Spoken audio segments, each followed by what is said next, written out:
Hey everyone, welcome. Is everyone here? Everyone's beamed in. All right, good.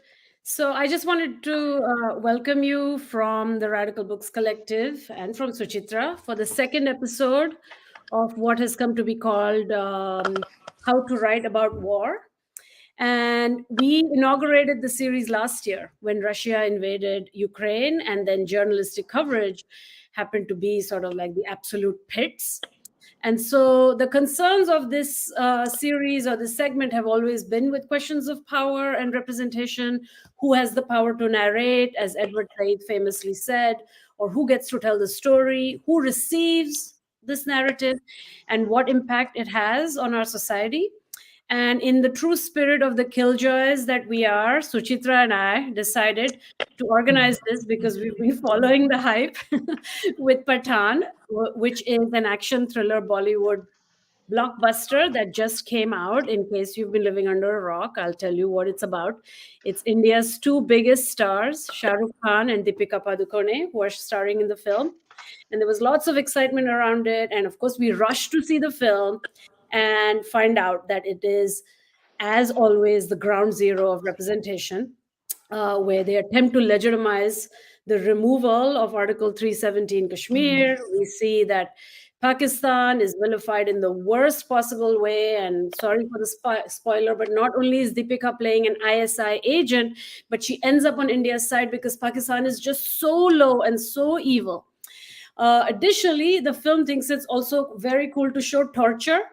It's made part of the action narrative. And at a gender level, I think Deepika Padukone, who I think is gorgeous and I love her, is objectified and at a very crude and sort of sleazy level. So none of this is new. And there's a long history, of course, of Islamophobia, casteism, anti-blackness, misogyny in popular Indian cinema, popular global cinema worldwide. And we're going to discuss that.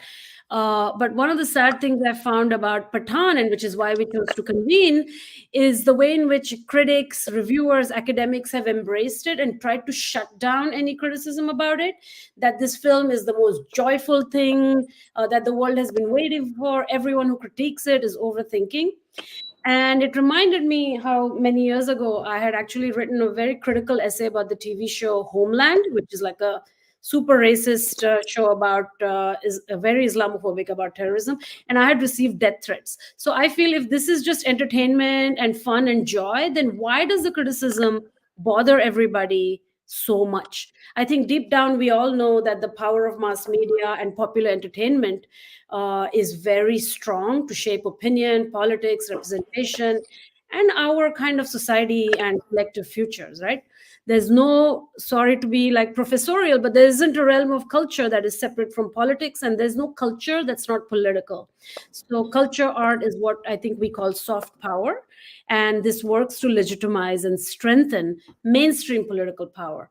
And with that in mind, I think we should dive into the way Bollywood and Indian cinema more widely controls our hearts and minds. And I'm going to start by going around with the first question, which is that we all agree on this panel that there is something like an Indian cinema military industrial complex. And I'm not going to say just Bollywood, because I think many smaller film industries have also begun making such films, like RRR, for example, is a big, example of this. So I want to go around, and I hope we can explain what this means. Do you have a sense of when this kind of thing started going too far? Like I'm remembering as a kid watching a film like Mr. India, where you had a very funny, monstrous villain like Mogambo, and now it's like if the villain is not Muslim, it's not a villain. It's just absurd. And they've been always been very patriotic, a lot of Hindu references and symbols. But I feel like things have gotten kind of crazy over the years. So I just wanted to go around and ask you all. Maybe Suchitra, you can start, and then we can go around. I mean, I think there has always been this relationship between how the other is represented in cinema. But for me, I think it's not something new. It has a long history. And it's something, a conversation we had as well, is that for me, the first time I see Kashmir represented to me, or what Kashmir is I think I'm 9 years old, and Roja comes. And that movie is a Mairatnam movie. It's a movie made by a Tamil film director. But when the first movie first comes out, all you remember is A.R. Rahman's debut. It's hailed across the board. You never really. Also, you're 9 years old, so you really don't hear that kind of criticism. And I also don't actually remember seeing the movie, but I remember seeing parts of it, right? Because I don't remember ever seeing Roja in the theater because my parents never took us to cinema, like unlike other parents. So I remember seeing this film as fragments. You see the beautifully photographed moments. You see Kashmir, this the territory of desire, but you don't really understand. And I think I was almost 22 or 23 when I actually sat down to see Roja for the first time, and then for you realize the violent ways in which you normalize what it means to be Indian. Here, the Indian is a Hindu. Hinduism is the cool techie who is a cryptographer. Is this idea of a right? The Hindu is a secular citizen, while the other is this Kashmiri who wants to take Kashmir away. And there's one moment in the film where a very young, handsome Arvind Swamy is summoned by his boss and says, "Hey, I'm sick. I can't go. Can you do this job?" And he says, "Of course I'll go. I'll go anywhere for this job. Kashmir is Indian, right? So why wouldn't I?" So you're already setting it up sans history, sans a certain kind of context in terms of what happens. And since then, RRR might be the most recent, most violent articulation of Indian nationalism on cinema. Not even Indian nationalism, Indian hyper nationalism, xenophobia, um, casteism, vulgarity, so many things. But there is a much longer history. And that longer history is not just Bollywood. You have films like in Tamil Nadu, in the south, you have films like Spider, which is a Telugu movie. It's also again, they all work for Raw. There is Tandavam. There is even now actor Vijay is supposed to be in this new. Now everything is a universe, right? There's a spy universe. Tamil Nadu also has now a universe in which Tamil Nadu's famous actor Vijay is now going to Kashmir to shoot a thriller. So the idea of pandering to the idea of what this means has been, there's a long history, and I think we can kind of dismantle it, but it's not. It has a much longer history of who is the Hindu and who is the citizen and who is the other, and the other is often always the Muslim man, the Indian Muslim man, the Kashmiri, and then so on. Yeah. Yeah. Who wants to go next? Natasha or Azad? Anyone? Azad, go on. Okay. Thank you so much for having me on this discussion. Yeah, I also agree with Suchitra. This is it's sort of like it's a difficult question to answer, as in pinning down a time where this has changed. Like the Hindi film industry has always been infused with Hindu references and symbols, and the references have always been cultural or syncretic, and everything has been somewhat tangled, but there's always been this hierarchy in representation. And so, and ultimately, there's always this Hindu-ness that keeps it all together, ultimately. And so this means that in the films that have always come out, the questions of caste discrimination or religious persecution were always erased or neglected. I know there was like this, I read a story on a scroll some time ago about how there was this like, the kind of like a rule that you don't deal with Hindu-Muslim tensions in Hindi cinema for some time, and then in the 80s and 90s this changed. So so I guess you could say it's always been over the top, right? And there are people who have rejected it for a long time. I know personally, I know many Kashmiris who have refused to watch Bollywood films because, well, we're not calling it Bollywood, because because they recognize the sham on screen, and they understood that it sold an idea of India that diluted or masked their oppression. They understood that. So yes, it has been like terrible or really bad over the past decade. But before that, as Suchitra says, there was Roja. Okay, before that there was Sarfarosh that made Pakistan look horrific. Before that, there was JP Datta's Border, you know. And so I think like our reading of Hindi, like popular cinema has changed because the rhetoric in and out of the cinema has become indistinguishable almost, Yeah. you know. And so in some ways, this is why Pathan has perhaps duped so many people, because it's the way it has presented the things, you know, presented the story. And so, but it's all of the other stuff that has always existed that's allowed us to have Padmavat and Kashmir Files and Pathan in the end. Yeah. Yeah. Natasha, it's embarrassing almost. I mean, you're actually from Lahore. I don't know how this lands. So yeah, I think I'm just going to build up on what Suchi and Azad said. Basically, like they said, it's always been there, right? It's always Sunny Deol was this Indian army soldier killing and slaughtering Pakistanis on like in films, and it was this crazy bloodshed, which was just like it was so bad that it was like almost like, is this really happening? Because it was so out there in your face. It wasn't subtle. I mean, none of this is subtle, but we've had films like that. So I think I'm not going to repeat what they said because I think I totally agree with all of it. But I think what has changed, or maybe what I think may have changed for the Indian cinema, at least more recently, is the fact that that Azad also said that the politics has become indistinguishable.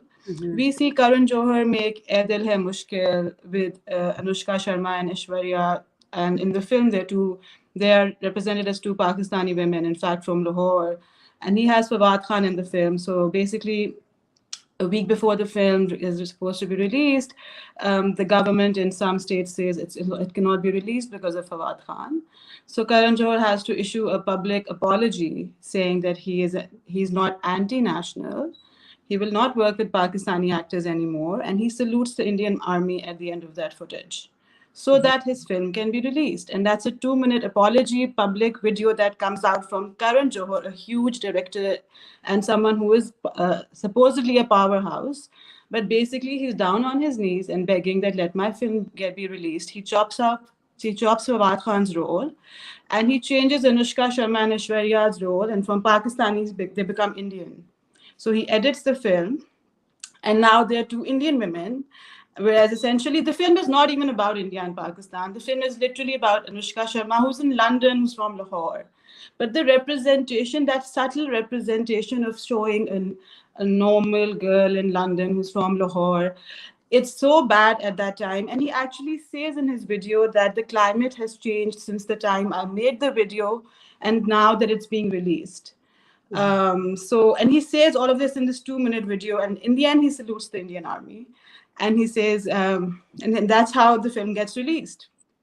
Right. So the climate is, and I'm like confused now because people are saying that Pathan is actually a symbolic victory because it's Shahrukh Khan's film. So now even having Shahrukh Khan can be basically problematic. Like I don't like, Shahrukh Khan is a Muslim icon maybe in the film industry, and they're saying the film is titled Pathan. So you're also hearing views of how progressive this film might be in the current climate right now, because the current climate is this bad that a film like Pathan, where Shahrukh Khan is even readily kind of like not even owning his Muslim identity. He's like, he completely gives a huge backstory of how he became a Pathan, and maybe he's not even Muslim. So even, when you see all of this, like, you kind of, I want to criticize the film and I'm going to criticize the film. But then you also know that even the big houses, what's changed is that before you had all these films like Roja and Border, but you also had films like Veer Zara and some cross-border romantic films, which Ae Dil Hai Mushkil was also supposed to be. I think you cannot have those anymore. You'll only see more of this content because it can be released now. The question is not what you're creating. The question is what also will be allowed to be released in cinemas. So I think that's what the question is. And that's why we see Yash Raj making Veer Zara maybe 20 years ago, and with Shahrukh Khan and, Preeti Zinta and all of that. It may have some issues, but it's a cross-border love story with some really nice songs. And then now you see the same Yash Raj making Pathan. But I think the question is, can they make V Zara now?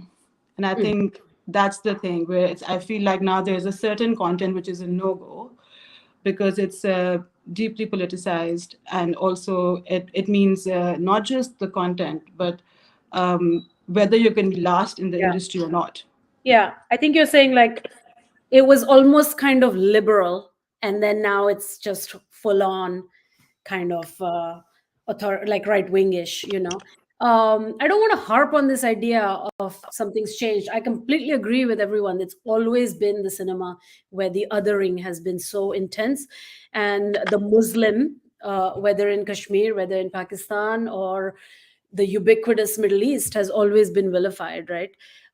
Except if it's a woman that somebody is trying to rescue and fall in love with, because that's always a palatable story. But I do think I just want to connect it to something that I think Azad has been writing about for a long time, which is the sort of post 9/11 terror TV, you know, if you want to call it that. We're thinking of shows like Homeland and all, but now we're talking about a new influx, which is something like Fauda, which is hugely popular. And what it says to me is that India has this imperial fantasy, right? They want to be co-opted into a global order of domination. So you constantly have references to like Mossad is helping Raw, to get them and things like that. I ended up, and I swear to God, like I lost a lot of brain cells, but I was in absolute shock because I ended up watching a film with Hrithik Roshan called War, which is one of the spy universe films that I have not watched. And it's just preposterous, like the where they're getting the intelligence and all this kind of stuff. So there is some desire to be part of this global order, and I do think post 9/11 there's a new license. So I don't know, maybe somebody can comment on just a kind of where India is situating itself in this. I think Azad, you had also mentioned when we spoke a series called Tanav, which is about Kashmir. Maybe you could say a little bit about that because I haven't watched it.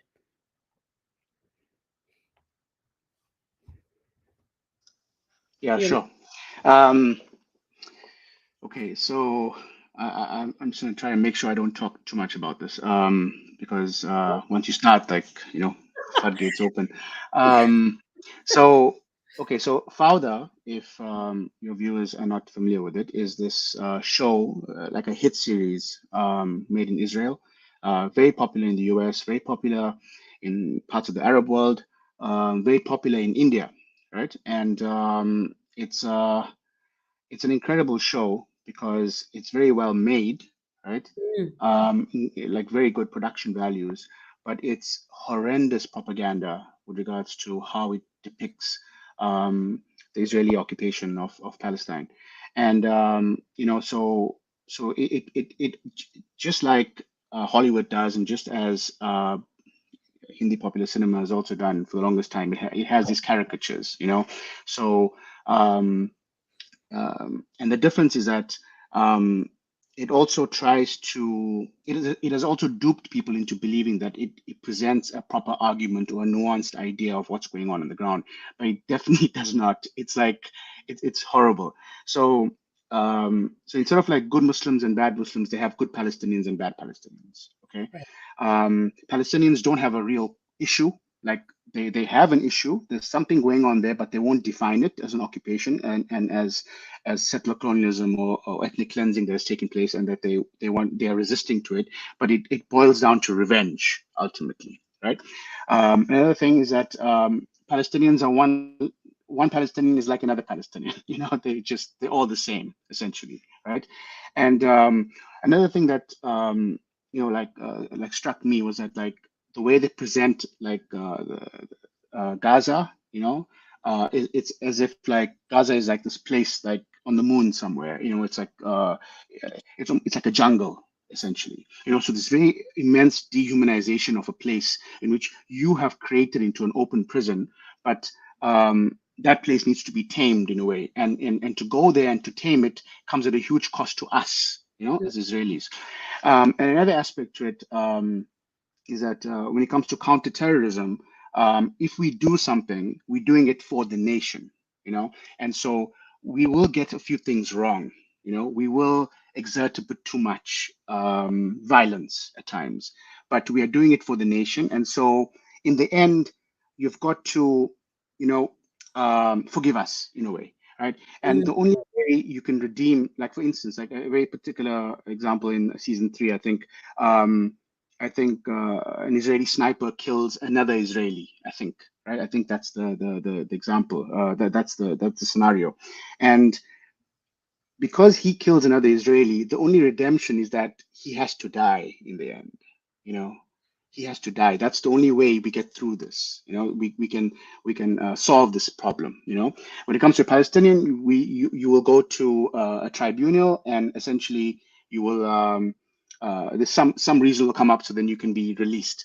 Now, to bring it back to this conversation, this is in many ways what a lot of Indian firms are probably going to go into in terms of their direction. And Tanav was created a year ago, and that is basically a replication of Fauda. So it's kind of like they wrote a script based on Fauda, and essentially they copied most of it, and they set it not in some imaginary place, but they set it in Kashmir. So the Indian army and the Indian like counter-terror and raw, like the spies and all of that, they essentially take the entire story from Palestine, move it into Kashmir, and then try to inculcate those same values and those same tropes that I just mentioned to you. Good Kashmiris, bad Kashmiris, they're fighting for revenge. Everything's Baramulla. Counterterrorism, we'll do a few bad things, but we're doing it for the nation, And Tanav, unfortunately for them, is that Tanav is horrifically done. It's not in the same production quality as the Fauda, okay? So it was very hard to watch. I was endlessly bored. The characters are not even that interesting, and also just to cut this part short, and I told you it's a problem, this Fauda thing with me.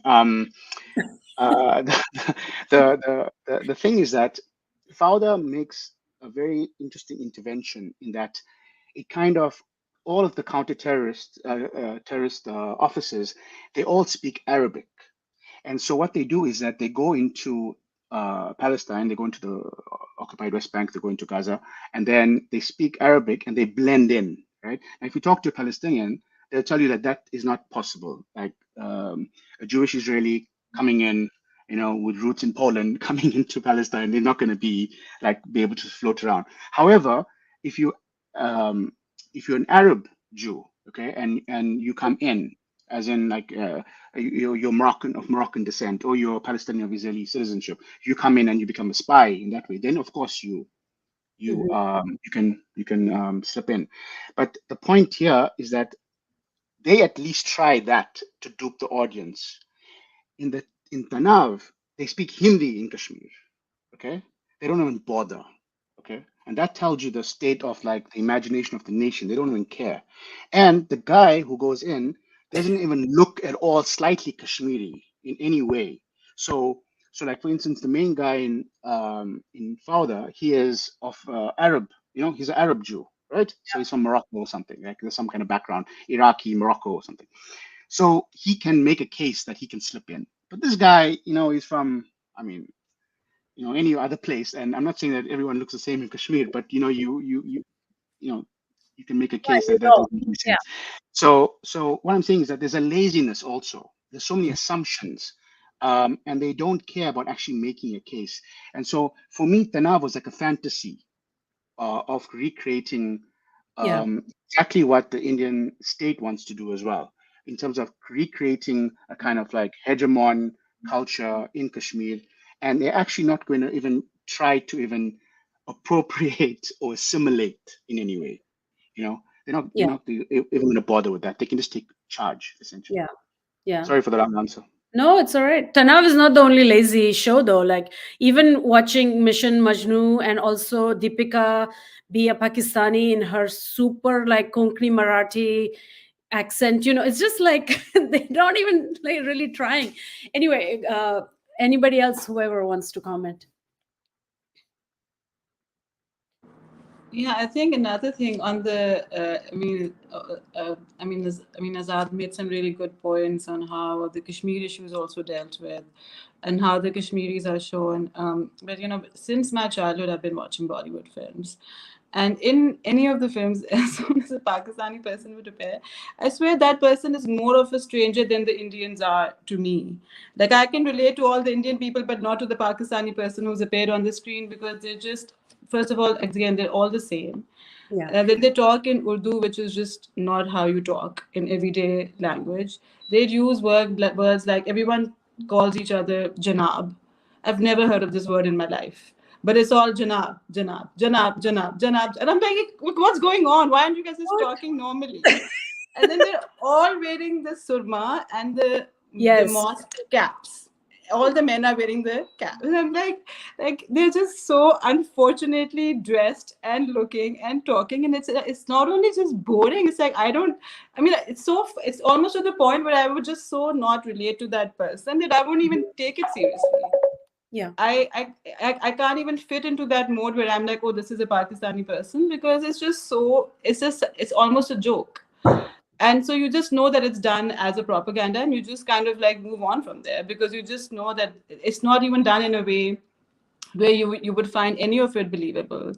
And I mean, obviously, it's much more horrible when it comes to Pakistani women, because then they're all also kind of boxed into this Muslim women image, as if they're all not from your neighboring country, or even from the provinces that have been sliced between India and Pakistan. They are literally coming from Middle East. So not only the West is kind of showing Pakistan Muslim women in a certain way, but India is also doing the same. So it's almost shocking, because you're like, this is like it kind of erases the entire history. Again, I feel like it's laziness, and it's also obviously it's propaganda, but also laziness, and it's almost to the point where at times it's just so funny and hilarious to watch that you can't just take it seriously.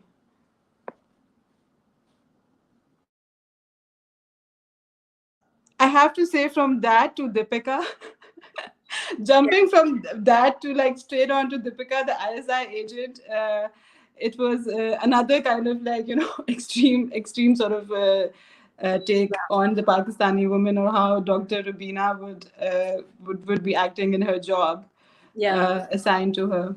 Yeah. So, Chitra, you might have a comment on how madrasis have been historically depicted in Bollywood, or not, because that's another horrible kind of space. But Yeah, because madrasis are technically always depicted as Tamil Brahmins, right? We all drink filter coffee. We all eat vada sambar as if that's the only thing. They won't even say sambar. They'll say sambar. Look, the thing is not so much that Tamilians are depicted in a particular way. It's just that you cannot see them beyond a certain physicality, right? yeah, The totally. other is always depicted only through a certain physical aspect. I don't want to keep going back to Roja, but even if you see the Roja, Arvind Swami's character is this young man who's, he's always dressed in a jeans, a t-shirt. He's Hindu, he's secular, he's Western, right? Like there's nothing about him that is seen as, but the Muslims are depicted in the physicality of it. Yeah. So on the other hand, now when you see a series like The Family Man, where in season 2 you have a LTT Tamil woman who's depicted. Again, she is depicted with all her physicality, the darkness, the fighting, how she uses her body, sex as a way to lure in. Every single other character is always depicted through their physicality. The way you look, the way you dress, the surma, the darkness of your skin. Yeah. On the other hand, the saviors of the nation, whether it is this Arvind Swami's character in Roja, to all the way to your spy universes, the saviors are always your Kulkarnis, your Basus, your Kumars, your Shankars. They are brimming with detail. They are not just their physicality. If they like, how they like their coffee. That they are horrible husbands. That they are, they are liars. That they don't like salad. The point is that they are if you empty them of their work, Mhm. these are characters brimming with detail. There is more to them. But Yeah. once you empty out the physicality from the othered character, who are the others? It's the Kashmiris, it's the Muslims, it's your Dalits, it's your Adivasis. Now, Yeah. increasingly, your dark skinned Tamils who are not, not your Ayers, not your. Then what happens to them is that it's your physicality. And one of the things that I find it interesting is that now you have these roundtable discussions where finally they're inviting filmmakers and actors from the South to discuss what is a pan India movie. In one of these sessions, one of the South Indian actors says, for a long time, you guys couldn't even get our names right. Immediately after, this is the actor who comes in Student of the Year. I don't know his name. It's not the Siddharth character, it's the other guy.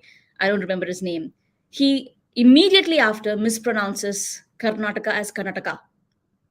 So here in what is now a conversation among elite filmmakers who are all joining together to talk about what a pan-India cinema is, a South Indian is saying that for a long time you guys couldn't even get our name right, and the next minute a popular Bollywood actor mispronounces the same thing. um, this is not just laziness, right? This is also the fact that you are so dominant that you can get away with all kinds of representation. And if you can get away with this amongst even the privileged people who get to narrate, then imagine what happens to people who don't have the opportunity to challenge this representation. Yeah. Yeah. Uh, I think we should talk a little bit more about the Pan India movie. But before that, I don't know if anyone has an answer. Like, when we think of Hollywood, we think of a lack of diversity, right? When we're thinking of Fauda, when we're thinking about Homeland, we are saying that these are not Muslims, Palestinians, Arabs representing themselves as somebody else generating their reality. But what do we make of a predominantly Muslim Bollywood? Like, Shahrukh Khan is not a fool. I understand he needs to make an amazing comeback. He needs to show everybody he's still got it. But he has been in the past, known to have made comments like India's secular fabric is ripping, like that there are some problems. The industry is dominated by Muslims. I don't understand why there is I mean, I don't get how one, why they carry on with this. Why is it they have the power to shape their own representation? Like, what do you speculate is happening there?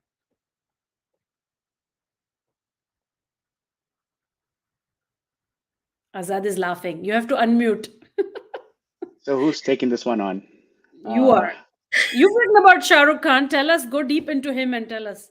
No, I mean, No, I I think don't know. the main word that you used was speculate. We can only speculate, Yeah. unfortunately. Um, so I guess in a way this is like a million-dollar question. What is driving these guys and why do they do this? Um, Perhaps on the other hand, we need to go back a little bit to like someone like Dilip Kumar, Mm-hmm. and think about why did he change his name, from Yusuf Khan to Dilip Kumar for the screen. There was this piece in the Caravan, and the journalist said that. What did she say? She said that someone suggested to him that he should change it to make it more secular.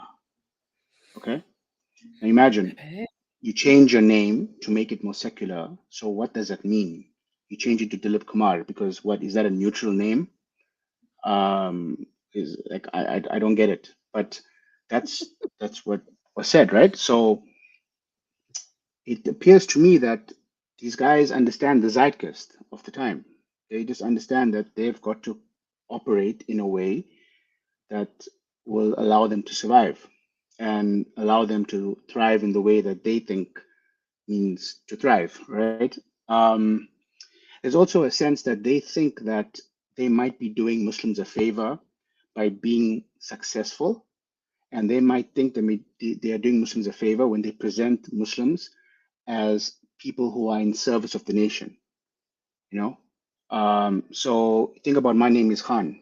What a weird film, okay, in terms of it's so important because it kind of comes at a time where there's um, so much of surveillance and so much of harassment when it comes to especially men, Muslim men, brown men, and you have this film that says, okay, I'm going to push back against that. But how does it push back? It makes it makes a it creates a character. I forget his first name, but he's also Khan, and essentially he has Asperger's, right? Hmm. And so they create a so-called disability onto the man, right? And and then the man goes around going and saving people. Of course, you know when he goes to the south in the US after a hurricane, and it's so racist. That's that entire scene. But basically they make him into a non-threatening Muslim man, Yeah. right? And so that's the Muslim man who's not a terrorist. So the politics is very clear. You think about, but he thinks perhaps he thinks he's doing Muslims a favor. You think about Chakte India also. Mm. Um, everyone says it's about unity in the states. What are you talking about? This is about a Muslim man who plays against Pakistan in a hockey match, loses it, and then he's deemed a traitor, and then he must go and do the impossible. Go and find a bunch of ragtag players, put them together, right? No one believes in them. Make them go and win the World Cup, and then the final scene is walking back into his neighborhood.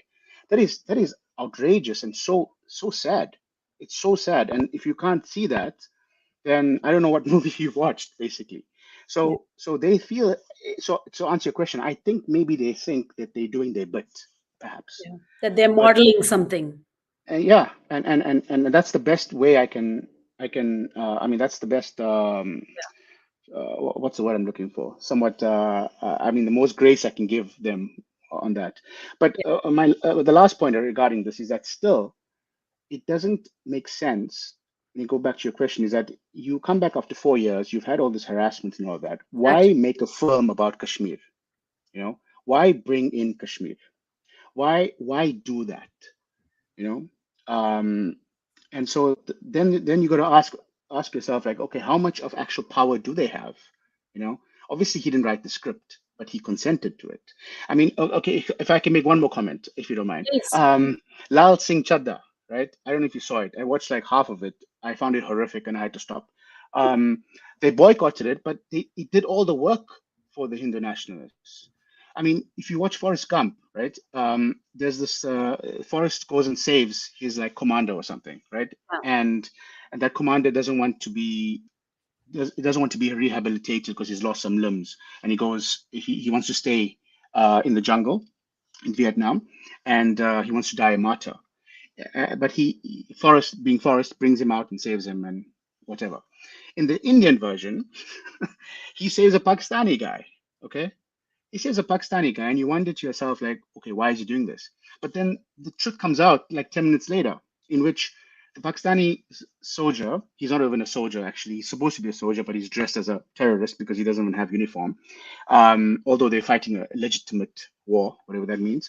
Um, he's sitting with Amir Khan, and he says, "Do I'm Pakistani, right? Like I'm your regiment." So he goes, "Oh, I just saved people, right?" So the sentiment is already like, look how good these guys are, right? They just save anyone. Then he watches TV and he sees a mullah on screen, Oh my and God. the mullah says something like anti-India, and then the Pakistani commander says, these are the guys that duped me into fighting you, and look how nice you people are. Like, Hmm. so you are so unoriginal. You take Forrest Gump that's made like 100 years ago, you make a film and you copy it. Then you twist it into an entire Indian nationalist like narrative.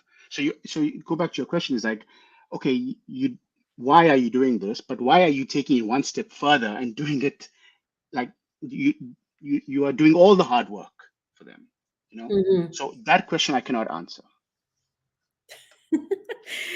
Any other thoughts? I agree. I mean, I think it is much more than money talks, That's what I'm trying to get at. Like, everybody's like, well, he's making a lot of money. Isn't that enough? And it's like, no, actually, he was harassed. Shahrukh Khan was harassed by the government. He went through a lot. And then here we are, you know, Kashmir, the first line out of these people's mouths in Patan. It's just, I don't get it. Why? You know, Natasha, you're muted if you're trying to say something. Go ahead. No, I was just also gonna say, like the kind of harassment Shahrukh Khan had in the past couple of years, like with his son's episode and all of this and that. So those are like real, like I mean, these are serious harassments to somebody who's supposed to be the king of Bollywood. But how powerful is this king when he's literally on camera begging for his son to be safe? Like, and he's never uttered a word because he cannot. Like, no matter what has happened, his family has never given a word on that entire episode, which was a national crisis at the moment. So it's also, I mean, I agree. I do feel like, when it comes to borders and kind of showing them as neutral spaces it's just horrific. Whether it's Kashmir or any side of the border, these spaces in between India, Pakistan, Afghanistan are not neutral, and the voice of the people is obviously not there. But at the same time, it's almost like that's what I feel like was changed in the past 6 to 8 years is that the kings of Bollywood or the people we always thought were so powerful have also been brought to their knees when it comes to the release of their films or what's accepted or not. It's no longer accepted to have Air Dil Hai Mushkil with Pakistani women. It's no longer accepted. Even Deepika showed up to one of the CAA protests or with the students thing, Yeah, and it was like it was. I mean, honestly, one has so much respect for that small move because you were dying to see Bollywood or any big sort of like powerhouses to come and support the students at the time. But then what happens? Her film is completely made by Sanjay Leela Bhansali and it's just banned. yeah, And there is an entire, again, national crisis that the movie will not be released because of whatever XYZ reasons in the story. So you see that whatever move they make have real repercussions on their personal lives and their professional lives. And I kind of doubt the power that they're supposed to have. And I think they're ready to now peddle wherever it's kind of like selling. And it's sad, but they accept there is this acceptance of scripts and dialogues that are in their films, which really are shown as neutral, and they're not. yeah. So I think my question is more on how much power do these Muslims who we think are dominating Bollywood really have? No, Um, that's an excellent point. You know, and even what Salman Khan, when he was recently like, I think Shahrukh Khan gets the worst hit. I don't, and I think maybe because he does own bits and parts and pieces of his Muslim sort of like Muslimness or whatever. But Salman Khan recently also was claiming somewhere that his mother is a Hindu and the father is a Muslim. So we've all seen all of them explaining their family, where they're coming from, why they're Muslim, how much are they Muslim. Whereas I've never heard someone like Amitabh Bachchan explain who his parents were, why they were Hindus or why they were not. But all the Muslim heroes have explained their family lineages, their how much of their parents were secular and a lot. Shahrukh Khan himself is married a Hindu woman, and he's always mentioned that in all his interviews. So there's a constant explanation that is asked. Mhm. With the same power, actually, the Muslims maybe don't have the power. Actually, it's the Hindus who are dominating the industry because they do whatever they want. No one is asking them to explain their religion, their family, or the scripts they're taking. Mm. But it is a problem when Shah Rukh Khan does take that script, and you do want to question him even more. Then why are you doing it? You are not supposed to do this. It's okay if, like, somebody else who's from a Hindu family but also loved as much and a main Bollywood star does it. Mhm. But we have a problem with Shah Rukh Khan, and I mean, I also have a problem with it. As much of a fan as I am, I think maybe the expectation is also more. Maybe we're also doing the same thing. We're kind of like, you are a Muslim, you prove to us that you are going to do this X, Y, Z. And Mm. it is problematic, the kind of scripts that are being peddled in Bollywood and the films that are being made. But yeah, I also feel like the powerhouses that we imagine the Muslim heroes are, I'm not sure of that as much because at some point or the other, they're always at that point explaining their Muslimness or their choices they've made. Um, so yeah, I'll just pause there now. Yeah. Well, Natasha, you've done the impossible, which is to convince me that there is some vulnerability that these that these stars are coping with, which is, I think you're quite right. So Chitra, you can comment on this too, but I do want you, because I think you know the most in this panel about this pan India movie.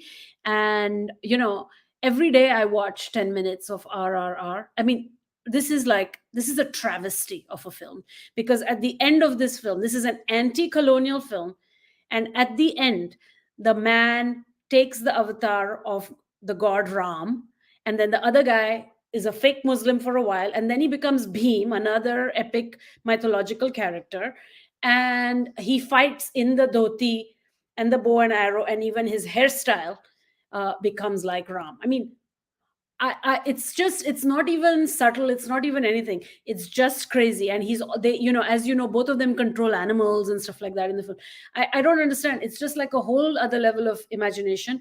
But I just want to know, I just want you to tell us a little bit what's going on there. I think you started to touch upon it, but maybe a little more. I mean, I think you really have to go back to the fundamental question of who is making these films, right? Who is making these films and for whom? And whether it's someone like Maniratnam or Rajmouli, these are incredibly privileged, powerful men who are all upper caste, upper class, who have a very specific view of what India should look like. If Shahrukh Khan is forced to perform a kind of secularism, you know, then he's a certain kind of secularism and loyalty is demanded of him. Then these men have existed in a realm where they have always had the absolute power to depict what they think is the ideal Indian citizen is. And that ideal Indian citizen, according to them, is a man, a Hindu man of certain values. They are also saviors, right? They're also, all these men are saving women. They are saving women, they are saving their communities, they're saving their people. And the idea of this pan India movie is this appeal to a nation, right? Appealing to an entire nation. I think for a long time, at least when I was growing up in the 90s and early 2000s, the idea was that there was no, at least this is the part of indoctrinating you with a certain kind of secularism, is that you said things like unity in diversity, that we're all different, but together we make something. I think what these kinds of films started doing was to say that no, there is no diversity, there is only unity. There is one Indian audience, and we are going to mold this Indian audience the way that we project what it means to be masculine. We are going to redefine masculinity. And the redefinition of masculinity is always in relationship to what you think this mythical character of Ram is, this man.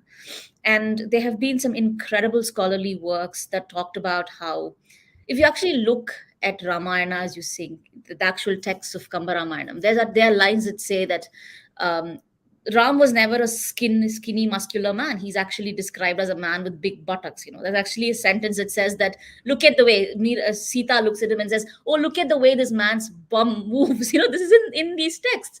But there is work that is done which talks about the transformation of Hindu deities into muscular figures.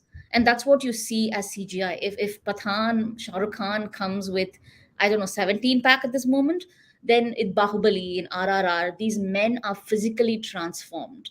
What was once seen as the dark-skinned South Indian, the short, stout Madrasi. So you have two things happening, right? The Madrasi is still dark-skinned, he's an accountant, he's all of those things. At the same time, you have a new muscular, virile person who is now catered to what is seen as this pan-India movie. The pan-India movie also erases ideas, and what RRR does is it takes two so-called historical figures and merges their timelines, merges who they are. And the character of this, he's actually an Adivasi, someone who's not only fighting British occupation, but someone who is from a tribal Adivasi community is always fighting the Hindu society that lives adjacent to as well. You are not only oppressed by the colonial powers, you're also part of a deeply feudal structure. But here, his life is then taken and merged into the life of what essentially is also another colonial subject, but a slightly more upwardly mobile and he's teaching him. You have this whole infantilization of one man by another, and all of these pan India movies, you see that happening. What even with Ponniyin Selvan and all of this, the men look a certain way, right? They are seen that it's supposed to match, and what you're really doing is you're taking stories, you're erasing regional ideas, right? For example, I grew up in Madras. If I traveled 100 kilometers down, the Tamil changes. I don't even speak the Tamil or the Telugu of that my ancestors spoke, because when they moved with that, I lost a bit. If I traveled another 150 kilometers down south, then it's a different dialect. I don't know. I'm not even familiar with the histories of my own state, because that's how history and memory is local. And what these pan India movies are doing is you are molding and creating a kind of an audience that can see everything streamed on the screen. And I think that's going to have deep, it is, as Azad said, it's created this audience. It's Yeah. created a certain kind of people that who can agree. Production's qualities might vary, but you're creating that and you're doing it over and over again. Yeah, manufacturing consensus around a certain imperial notion of what is India or what unity is. I think we'll do a last question, because I won't let anyone get away without this question, which is the question of the love plot in these films, and I'm talking about interreligious, interborder, cross-border, not interborder, cross-border romances, and there's a lot of shows, a lot of movies that are really intensely working to kind of give us this Pakistani woman, this irresistible, beautiful Muslim Pakistani woman who needs to be swept up by the arms of the Indian man, or India, doesn't matter, right? And here, of course, Veer Zara comes to mind, and then now Mission Majnu, which is also super problematic, because what it does is it claims to be rooted in historical research, because it's about A.Q. Khan, and it's super shocking, because you're just subsumed within this extraordinary fiction, but all the while we are being told that this is a true story or something, that this is based on a kind of lived truth. Of course, there's Fana, which is the bad Kashmiri, good Kashmiri, because she, at the end, Kajol, who plays the nice Kashmiri, is off to kill off Amir Khan, who is the Kashmiri insurgent. She's like, no, I'm going to kill the father of my kids because he wanted azadi or whatever. And and then you have a film, Alia Bhatt's film Razi, which is also very strange about it. You have Pathan, where you have the Pathan fall in love with the ISI agent Deepika. Why does Bollywood fetishize a romance between an Indian/Hindu guy with a Muslim woman? Where are we going with this? I know there's lots of critiques of gender, of course, the objectification, the fairness, and all that kind of stuff, but I'm just going in a slightly different direction. I wonder what people think about this. Natasha, you might want to go first, because you started speaking about this before. Yeah, I think similarly there was a whole case on Fawad Khan for love jihad, because I think they also had a problem that's about why was Fawad Khan falling in love with women, and it's a jihad, and then love jihad becomes very kind of like a thing where they kind of say that it's the Muslim men who are actually going after all the Indian women, and then Fawad Khan was a case in point where so many women loved him and kind of were his fans, and then so it was seen as a problem, because the idea was that why is a Pakistani Muslim man the icon over here, and the women are after him. To be honest, I don't know. I really don't know what I don't know what the idea is. I think it maybe it would, if it was, the table was turned, and if it was seen that as the man was from Pakistan and the woman was from India, it would be a lot more, it won't be accepted, because I think they kind of see how patriarchy is. If you look at all the patriarchal sort of like notions in films, you always have to rescue a woman. A woman is sort of like a weaker point, who needs to be rescued. And there's Pakistani woman is always also kind of has this pressure from her relatives, and the relatives are kind of like these people who are pressurizing her, who have suffocated her. And then she needs that kind of a savior from across the border, and it becomes a perfect love story. Yeah. I think, I mean, We have no pressure from relatives in India or anything. It's just a place of infinite freedom and modernity. yeah, exactly. And then so often when you'll see a really beautiful Pakistani woman who's so sweet and innocent, and needs to be rescued, but all the relatives are these real mad villains, and talking to her as if like she's a nobody. And it's that kind of a picture, and that kind of that what all we have talked about is creating that monolith, that even when a Pakistani woman is shown, she is a weak point and she needs to be saved. And that creates a perfect love story in so many stories. I will say that because, and I guess because, like I'm saying, I think the lines have changed, the rules have changed, because even though Veer Zara had its own sort of like similar issues where some of the Pakistanis were like completely evil and blah blah. But then in that film, I remember Shahrukh Khan was in Air Force, and he leaves the Air Force because he has to go to Pakistan, and he has to be, and he can't be in Air Force and also be going to Pakistan unassigned or whatever. So I think he ends up leaving and it's a very small thing where he's leaving. Can you imagine now that somebody is leaving Air Force or the army for the love of his life who's in Pakistan, and so I feel like even those rules have changed. That we had problems with them, but now there are new rules, and they're really you really have to prove the nationalism, and in whether it's in subtle terms or completely outright jingoistic. I feel like the rules of the games have changed, because we may have a problem with visa, but now I feel like even visa is not possible. Yeah. It's really not. Yeah, yeah. No, you're right about the changed approach. Also, in Veer Zara, he really teaches them because he guards her honor for 22 years. I just watched it this week again. And he guards her honor, this Pakistani girl's honor.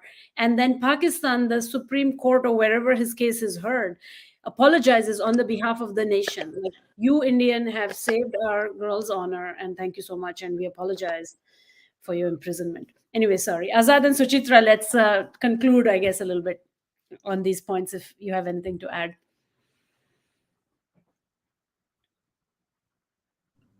I mean, I was watching the Yash Raj Spy Universe for preparation for this, and then in the Tiger series, I think the Tiger Zinda Hai, the Salman Khan series, he also leaves Raw for her, but also is saying that, and there's this thing where she says, I know you love the nation more than me, so you have to go, and again his wife is Pakistani, and then she says, and then she also has to go save her nation.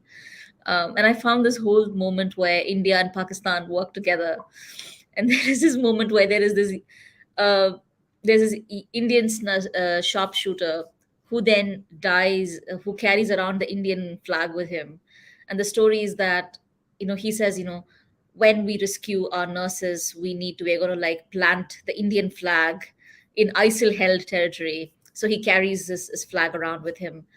Of course, he dies saving the Pakistani ISI team that they work with. And then finally, the movie ends with the Pakistani saying that, he saved your life. So you have to put the Indian flag on the rescue van that's taking them away. So the Pakistanis plant the Indian flag, and then the Indians say, "But put your flag as well." And then they plant the Pakistani flag. And the last scene of Tiger Zinda Hai is this van going into the American embassy with both the flags flying. Mhm. And again, here the Indian Muslim had to sacrifice his life in order for the thing to be taken. But I Mhm. think it's not just that, right? I think it's about the fact that there's an interesting line in Patan where they says, oh, ISI has become this dating service I for love Indian men, which it. I love that. is That was it's so funny. this fetishization of the Muslim body. If Yeah. Muslim women, especially Pakistani or Kashmiri women, are fetishized in a certain way, the body of the Indian Muslim man is also fetishized in a very specific way. And all of this at this point in time, it feels more like a setup for a stand up comedy than, and this is dangerous. And I think that's also important. Yeah, This I is tied not, into the love jihad stuff, right? That happened.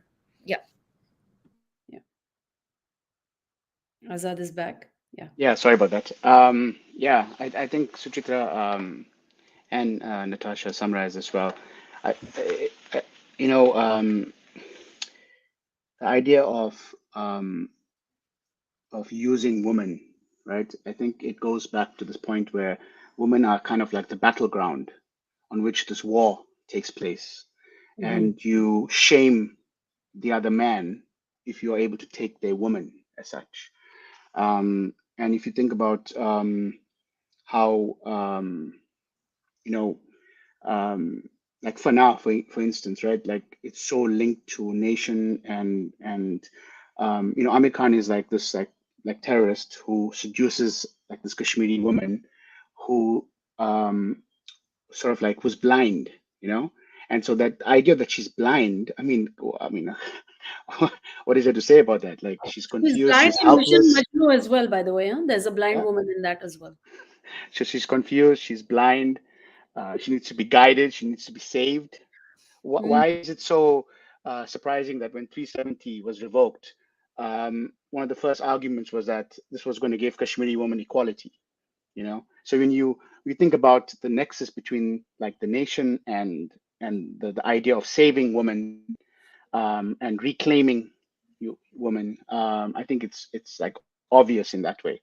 Yeah. And it's horrific. And it's also like with Vizara also like on one level, like we won't see films like that. On the other hand, there's so many problems with the film. It's Yeah. like, on one side it's all this patriarchy that you're saving this woman from, and um and all this rigidness, and on the other side it's like you are color, you're full of color, and everyone's like so open and so welcoming, and in the end the woman is brought back to India, you Yeah. know. Yeah. So yeah. Yeah, I know. It's pretty intense, and there's a whole romance with the raw agent. Hrithik Roshan is such a compassionate raw agent that he in war he can go nuts, killing like millions of people in every single fight sequence, but he cannot bear to watch the stoning of this particular woman, and so he immediately breaks mission breaks mission, whatever is going on with this mission, and he saves her. So the romance with the raw agent, the depiction of Kashmir, subsuming gender, all of this stuff, it's super super problematic. And I just want to say thank you to everyone. I think we could talk a lot more, but we should probably not, because our blood pressures will go up. And I just want to say thanks. And this recording will be available on YouTube. It will also be a podcast. Thank you so much. Thank you so much. Thanks, Bhakti. You're welcome. Thank you so much. Thank you.